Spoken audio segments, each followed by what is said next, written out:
What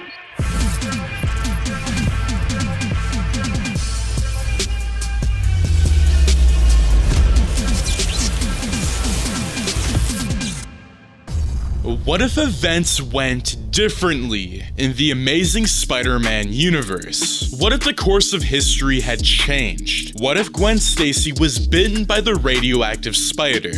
Welcome back, my fellow watchers of the multiverse, to another brand new Marvel's What If episode. And I do want to say thank you so much for the latest support on part 1. Where do you think the story is going to go? I do want to say it's highly important that you watch part 1 first before diving into this episode, as part 1 showcases a lot more key events. You're not going to know what's going on, so again, I highly recommend that you check it out. Link will be in the description down below. But that being said, my fellow watchers, I do want to say make sure to subscribe, like, share, and turn those notifications on so you and your friends are all up to date with the latest content. And if you guys would like to see more what ifs, more multiverse content, make sure to let me know. What would you like to see? Also, I would highly recommend that you share your thoughts on these storylines, as I will be featuring you in the next breakdown episodes. But that being said, let's dive in to the brand new video.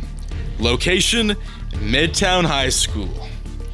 Flash Thompson was having a hard time concentrating in class.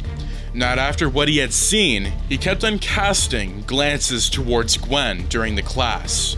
Their eyes had met more than once. Seeing the Spider-Girl suit fall out of Gwen's bag had put a lot of things into perspective for him.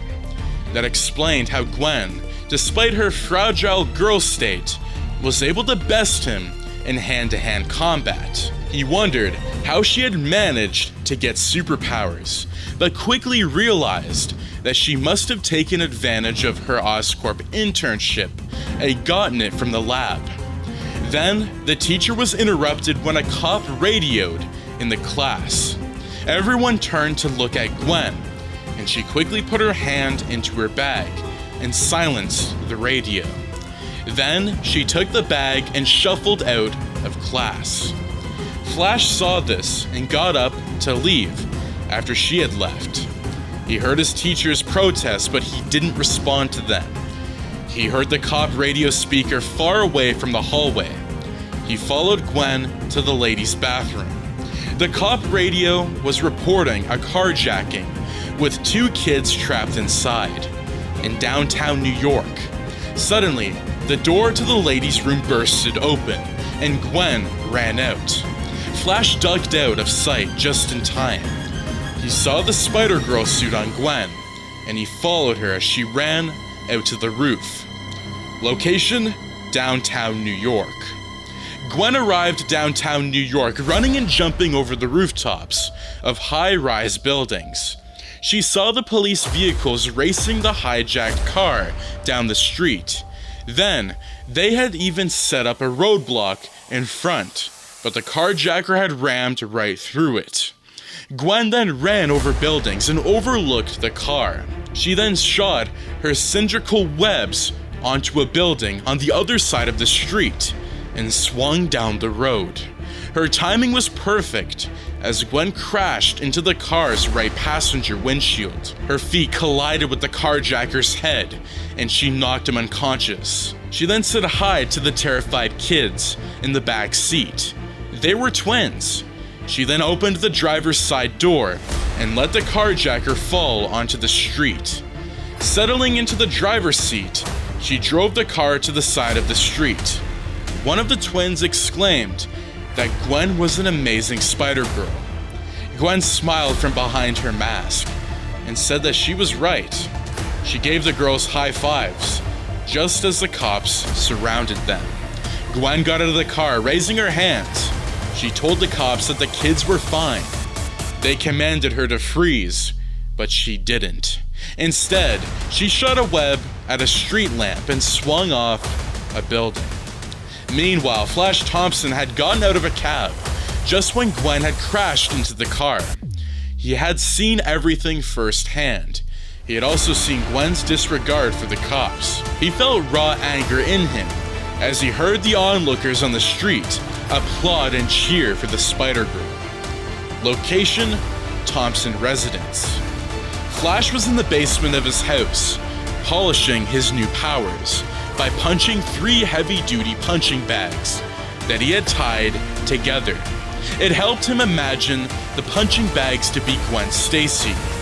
Flash then stopped to catch his breath because he had been going at it for more than an hour. Then a cop radioed in. He had spent the better part of his day listening to police communications, hoping to hear of an event that would promote the infamous Spider-Girl to interfere. He had finally gotten the break he had been waiting for. He heard calls from the fire department to respond to an apartment fire.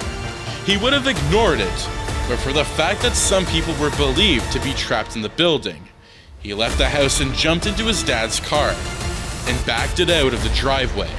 As he drove away from his neighborhood, he resolved to embrace Gwen Stacy and dampen her popularity. Location: burning building.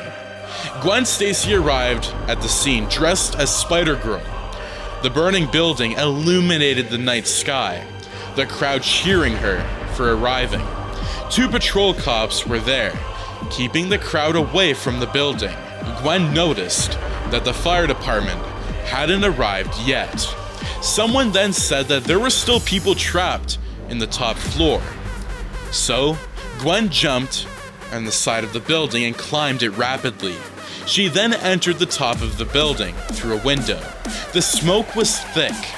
She began looking through the different apartment units, calling out for anyone who was trapped. She heard a cry of someone, and she followed the person's voice to an apartment unit that was burning hot. She got in and saw 2 kids huddled by the window. She told them that she was there to rescue them. She picked up both kids in her arms. She began climbing down the stairs. It was pain-stalking, but it had to be done. The smoke was so thick that she couldn't see anything, but she sensed that someone else was in front of her. Before she could do anything about it, the stairs ahead collapsed, and she ran back up. She decided to use the window. She got there and shot a web onto the window frame, holding one kid in one of her arms and the web in the other. She jumped out of the window onto the street. She delivered the baby into the arms of the paramedics. She then used her webs to go back up. She picked up the other kid and was on her way down when suddenly, in free fall, apparently the web had broken. There was no way she was going to land lightly on the floor with the kid in her arm. She hurried and shot another web onto the building, but it didn't stick to anything. Rather, it sailed through a window into the inferno. The floor was closing in, and fast. So Gwen shot another web, and this time, it caught the building and she was able to land on the floor with the kid just in time. One of the cops on the scene looked up to the building at the window from which Spider-Girl had exited. He saw something that he was sure no one else had. He had seen a figure look down onto the street, just as Spider-Girl was falling onto the street. It didn't take him long to realize that someone had sabotaged Spider-Girl's web, which had been working just fine until then. Meanwhile, back in the burning building, Flash Thompson punched the wall after noticing that his plan with Gwen hadn't worked. Just as he exited the building through the back entrance, he felt himself lifted up from the ground and slammed into the wall. He was about to wrench himself free when he realized he was held by a cop, the same cop that was with him in the hospital room after he admitted following the injection of the serum into the bloodstream. He easily pushed the man off of him. The cop asked him what he was thinking of targeting Spider-Girl. The cop then asked him if he was the one that set the apartment on fire, and Flash replied that it wasn't him that did it. Flash then looked down at the cop's pocket and finally learned his name, Captain Lee. Captain Lee asked Flash how he knew about the apartment fire. Flash hesitated for a moment. and then replied that he heard it over a police radio. Captain Lee asked him if he had the radio on him, and Flash reluctantly pulled it out of his back pocket and handed it to the cop. Captain Lee took the radio and told Flash that he shouldn't pull through stunts that he had done earlier. Stealing a police radio was against the law, and added to the fact that he almost succeeded in harming a kid in the process of sabotaging Spider-Girl.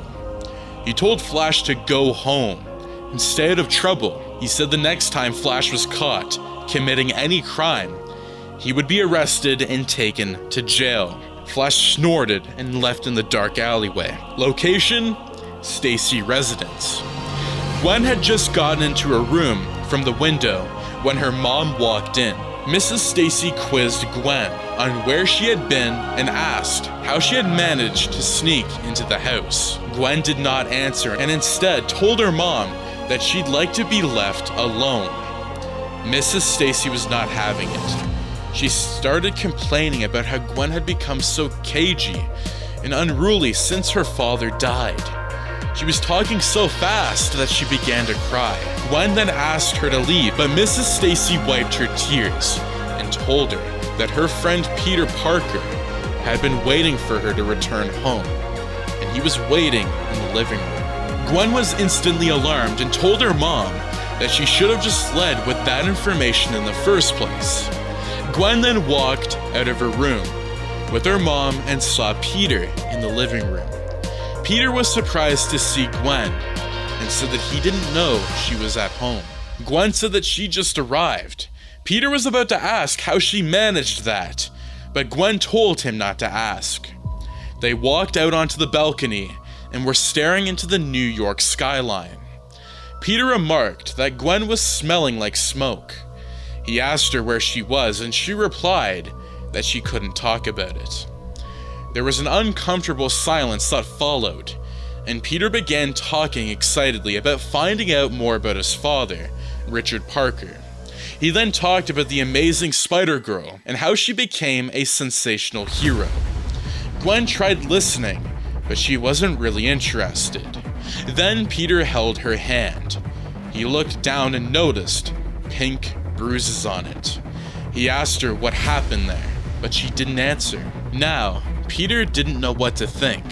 He asked her what the issue was, and she replied that she was not interested in being romantically involved with Peter Parker. Parker was hurt, and he was quiet for a moment. He then asked her what changed, because that was not how she was. She then blew up about how she felt guilty about her father's death, and dropped the bombshell. She told him that she was Spider-Girl, and that was the reason she smelled like smoke, was because she had rescued some kids from a burning building. Peter couldn't say anything, so Gwen went on saying that she didn't think she could be Spider-Girl and be romantically involved with someone. She then told him that she had to figure out her life and didn't want to do that with him around her. Peter signed and told her good luck. He then went inside, picked up his bag, and said goodbye to Mrs. Stacy and left the house. Location: Connor's residence. Dr. Connors opened up his door to find a nervous Peter Parker standing there. Peter introduced himself as Richard Parker's son, and Dr. Connors' face lit up in recognition. He asked Peter to come into his house and offered him coffee. Dr. Connors told Peter that he worked with his father Richard in the field of cross-species genetics. Peter was intrigued and asked him if it was really possible for a species to bond with another. Dr. Connors said that they had done it, but there was one obstacle that they didn't overcome. The foreign species tended to completely take over the host species. Peter told him that they may have to find a way to solve that problem. He went on to solve a few equations on a notepad, while Dr. Connors looked on intrigued. Dr. Connors then looked at the pad and told Peter to come up to the office whenever he could. Peter smiled and shook Dr. Connors' hand. Location: NYPD headquarters. Meanwhile, Spider-Girl was making waves in New York City and stopping crimes in its tracks. She had gained popularity with the public, but it was stirring up resentment in the police department. They weren't happy that she had taken away the spotlight from the cops and was being seen as the city's hero for stopping crimes in its tracks. One late-night show host had even dared say that New York City cops were ineffective and that the good Spider-Girl was there to pick up the pieces and their slack. Also, the cops were not happy about the collateral damage that was always presented whenever Spider-Girl tried to perform her heroics. There was a small time where she had destroyed the goods in a store while trying to stop a burglary. She had nabbed the kidnappers, but the store owner had to deal with the insurance company to get his losses. At another time, while trying to stop a carjacker, Spider-Gwen had tried to do something off of a street by trying to web the street lamps. While she had successfully gotten the car to stop, one of the lamp poles had been twisted beyond repair, and the other one had been snapped into two and fallen on a car that was parked on the street. And one-on-one it went. The list of collateral damage as a result of Spider-Girl's heroics were rising, and the number of citizens were rising along with it. The cops wanted to do something about it, and Captain Lee was the one that proposed that they apprehend her. The others said that they had a plan that they already liked, and they'd been trying to do it, but it didn't work. Captain Lee then said that he wasn't talking about the cops arresting Spider-Girl. Someone else should be the one to do the dirty work for them. Captain Lee then proposed Flash Thompson as the guy for the job. He argued that Flash had also got superhuman powers as a result of his theft of a super soldier serum from Oscorp. Flash could be hired to bring Gwen Stacy into their custody. The other cops agreed, then asked Captain Lee to be their point man. Location, Midtown High School. The next day, Captain Lee parked his squad car in front of Midtown High School. He leaned on the hood and waited for Flash Thompson to come out. Minutes later, Flash exited the school with his friends. Lee tipped his hat at Flash, and he took the hint. He said goodbye to his friends and started walking towards Captain Lee. When Flash got close enough, Captain Lee got off the hood and told Flash to hop into the car. Both men then got into the car, and Captain Lee drove off. Flash asked the captain what was up, but he didn't answer.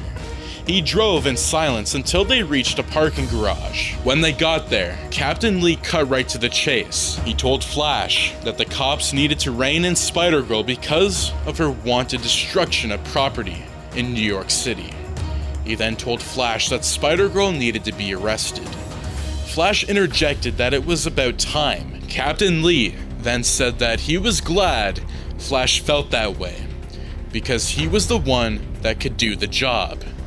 He explained that Flash had unique superhuman abilities that made him a perfect person to take on Spider-Girl. Flash then asked the captain why he couldn't just arrest Spider-Girl. Captain Lee answered by saying that they didn't know the identity of the superhero. Captain Lee then gave Flash his mandate. He was to capture Spider-Girl dead or alive. He explained that the other cops wanted Spider-Girl alive, but Flash should take her dead if he could. Captain Lee then said that Flash would be working as a special agent of New York, and he would work independently of the department and would report only to Captain Lee. Captain Lee then asked Flash what he would like his codename to be. Flash thought about it for a second. He said, Special Agent Flash. Lee shook his head and said that it would be too obvious.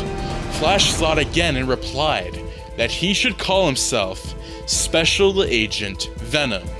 Lee said that he would be calling him Agent Venom. Captain Lee said that Agent Venom would have to operate anonymously, and it would be wise for him to wear a suit and a mask like Spider-Girl. Nobody needed to know his identity, and if he ever did get caught, they would have had nothing to do with it. It was like it never happened.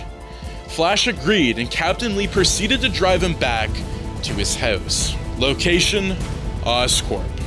Unlike Flash Thompson, Peter Parker decided to spend his day at Oscorp. He was allowed in only because Dr. Kirk Connors had permitted it. He was working with Connors in his lab. The state-of-the-art equipment at Oscorp was simply amazing. In the course of their working together, Dr. Connors got to know Peter better. He even said that Peter was just like his father. Meanwhile, Parker managed to try something different. He succeeded in synchronizing the compounds. The result looked pretty good on the computer simulation, and it worked well. So, Dr. Connors began working on an actual serum. When it was done, Dr. Connors injected a single dose into a lab rat, and the effects were remarkable. All the rats whose limbs were missing suddenly found that their limbs were growing again. Peter was so happy that it worked. Dr. Connors then asked him to go back home, that Uncle Ben would be worried. Peter agreed to go back home, on the condition that Dr. Connors updates him on how the prospective human trials would go. Connors agreed and thanked Peter for his help. Meanwhile, when Peter left, Dr. Connors left the lab with a dose of one of the registered serums. Both men did not see that the lab rat, which was injected by super serum, was no more of a rat, but now a mutated lizard, which killed and ate the other rats that were in the cube glass containers. Back at the office, Dr. Connors was visited by a supervisor who instructed him to begin human trials at once. His argument was that since the serum had worked well with the lab rats, it would also be successful with humans. Connors tried to protest, but he had no choice but to accept his instructions. When his supervisor was gone, he decided to test the serum on himself. He injected the serum and waited. Before long, his arm grew back. It was fully functional. It was a success. Until it wasn't. Soon, scales began to appear on his fingers, and it spread all over his body. He grew a tail, and his body became large and ripped his clothes into shreds. Dr. Connors had mutated into a full lizard. He then ran across the floor of Oscorp and jumped out of the glass walls onto the streets below. Location: New York City. Gwen Stacy was in her home trying to write her history paper when the police radioed in. It was about a rampage going on at a flyover bridge. The dispatcher was describing some sort of lizard. Gwen hurled and donned her Spider-Girl suit and left to save the city. Gwen got to the scene and saw the lizard man actively trying to get into a vehicle. It then grabbed the driver and ate him. The cops were shooting at it, but it didn't work. Gwen was shocked because the lizard actually talked to her in clear English.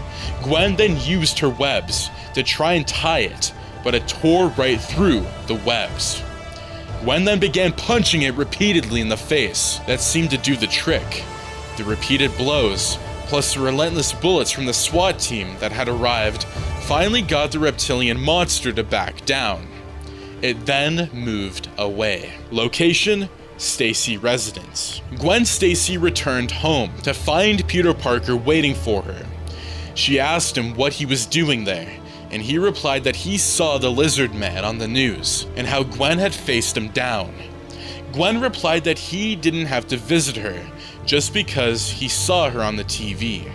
He replied that he was there for a different reason. He talked about how he had worked on cross-species mutation with Dr. Kirk Connors, and how he had finally come up with a suitable limb regenerative serum by crossing two species together. He said that the serum had become a success when he left Dr. Connors' lab earlier that night, but when he saw the lizard man on the TV, he called Connors, but he didn't get an answer. When he called Oscorp, they confirmed that Dr. Connors' office had been destroyed, and he was missing. He said that he was sure Dr. Connors had tried the serum on himself and had mutated into the lizard. So he decided to visit Oscorp on his own. When he got to the laboratory, all he saw was blood everywhere.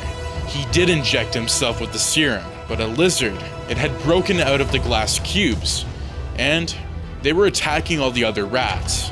He then pulled out a glass canister from his bag. In it was a mutated lizard. Gwen looked at it with shock. She asked him why he had created the monster. He replied that it wasn't his intention. She said that creating a monster wasn't exactly a good way to earn a Nobel Peace Prize. Peter said that he wasn't trying to do that, and he might be able to try to make an anti-serum to try and reverse the effects of the mutation.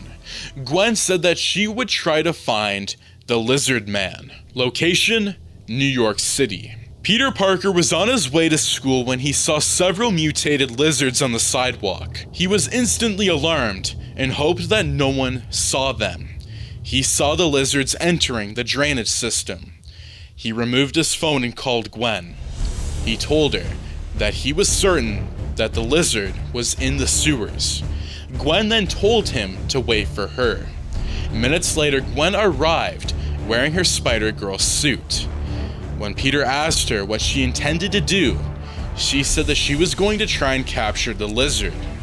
He told her to watch her back down there, and he was waiting for her. He also told her to go easy on Dr. Connors. Down in the sewers, Gwen found the lizard's lair. She saw plans to broadcast the serum to all of New York using a certain device that was located at the top of Oscorp's building. However, she was suddenly attacked by Connors. It was a fierce fight, but Gwen handled it pretty well. She couldn't capture the lizard, but she managed to get away from him. When she got out of the sewers, she met a nervous Peter Parker waiting for her. Unbeknownst to her, the lizard had followed her out of the sewer and had seen her meet up with Peter. Location: Midtown High School. Flash Thompson and Gwen Stacy got into a fight again. This time it happened because Flash decided to bully another kid, and Gwen has stepped in. This time Gwen was prepared. She matched Flash's strength for strength. The two managed to destroy several school lockers before they were separated by the teachers. Their parents were called to the school, but only Flash's dad showed up. Gwen's mom had said she was at work. Gwen and Flash were given detention and community service. All three of them left the principal's office at the same time. Mr. Thompson headed for the doors. Flash went upstairs, and Gwen lingered in the hallway where Peter was waiting for them. Suddenly, there was a commotion as the doors were thrown in. The lizard had arrived at Midtown High School. It began going on a rampage, destroying everything in its wake. Gwen told Peter to get the other students out of the school building, that she was going to face off with the monster. Peter ran off and was directing the terrified students to the exit. Flash instead ran off to see what was going on. Gwen saw a lizard punch a wall and sent it sailing right at Mr. Thompson. Gwen stepped in just in time to hold to the wall and threw it away. She then afflicted her web launcher onto her wrist and shot off a quick web that pinned the lizard to the wall. The lizard remarked that Gwen Stacy had finally revealed herself as Spider-Girl. On saying that, the lizard man broke free of the webs and punched the ceiling. It collapsed on Gwen, who in turn fell on Mr. Thompson. A moment later, Gwen was able to stand up, despite having the concrete ceiling fall on her. She checked Mr. Thompson and didn't feel a pulse. She began administering chest compressions, but it was no use. Mr. Thompson was dead. She looked around the hallway for help and saw Flash standing there. The hatred and anger in his eyes scared her. Location: Oscorp.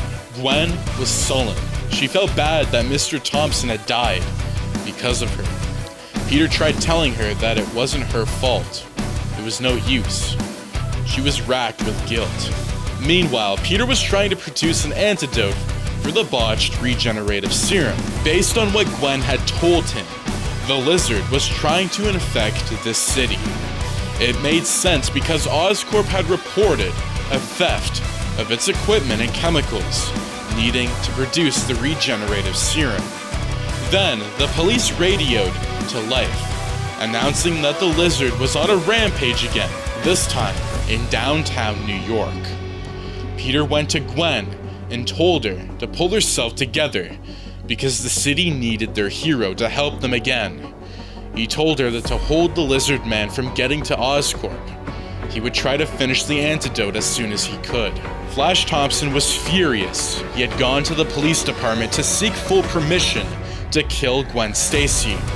This time, he had told Captain Lee about the identity of Spider-Girl. He told him that Spider-Girl had caused the death of his father, and she needed to pay for what she had done. Captain Lee told Flash that he should do what he needed to do. Just then, Captain Lee's radio came to life. The dispatch was reporting another rampage by the Lizard Man. Location: downtown New York. The Lizard was heading for the Oscorp building, and the cops were in his way. In response to the barrage of bullets, the Lizard gave them a taste of what was to come. He released the serum into the air, and it instantly turned the cops into reptilian monsters. Spider-Girl arrived at the scene, all suited up. The cops were flaring, and she joined the fight. She was making some headway until she was attacked by a masked man, clad in black. The guy had superhuman strength, agility, and speed. Agent Venom was moving at a furious rate by grief and resentment. His punches affected Spider-Girl greatly. She fell to the ground. Just as he reached her to finish the job, the Lizard attacked him as well. Agent Venom fought off Lizard as well, but he pinned the Lizard to the ground and told him that he didn't want to hurt him. Seeing that Agent Venom won't harm it, Lizard crawled away. Meanwhile, Gwen, alarmed that Agent Venom let the Lizard go, gathered her strength and began swinging through the streets after it. Agent Venom started chasing after her. Meanwhile, back at Oscorp, Peter Parker had prepared the antidote and was waiting on the roof of the Oscorp building, anxiously, watching as Lizard, Spider-Girl, and Agent Venom barreled towards him. The Lizard got there first. Peter then went to the machine and installed the antidote inside of it. He wished that Gwen would get up to the building in time. When Lizard got to the rooftop, he tried attacking Peter and stopped him from getting the serum. Peter then used his fire axe to break the heavy-duty tubes filled with liquid nitrogen. He then picked up a tube and pointed it at the Lizard, causing the liquid nitrogen to wash all over him. Meanwhile, Gwen finally got onto the building, despite all of Agent Venom's efforts to stop her from doing so. With Lizard distracted by the liquid nitrogen, Peter then went to the machine and hit the button and promptly released the serum into the air. The effect was almost instantly. The serum was beginning to reverse the mutation, and Dr. Connors began reverting to his normal self. He was weak, and he laid there on the floor. Meanwhile, a police helicopter was hovering over the roof, bathing the scene with its massive floodlights. On the other side of the roof, Agent Venom was attacking Gwen Stacy. It was a very serious altercation. Gwen then removed her Spider-Girl mask and asked Agent Venom to stop. Agent Venom then removed his own mask and revealed himself to be Flash Thompson. Gwen was shocked. Flash then went into a manic state about how proud Gwen was and how she humiliated him and went on to kill his father. She begged that she didn't mean to kill Mr. Thompson, but Flash wasn't listening. Instead, he proceeded to punch her, and this time Gwen did not fight back. She just let the punches land. Then, Peter came around and punched an unsuspecting Flash in the face. Flash then turned on Peter and picked him up from his neck and held him, suspending him in the air.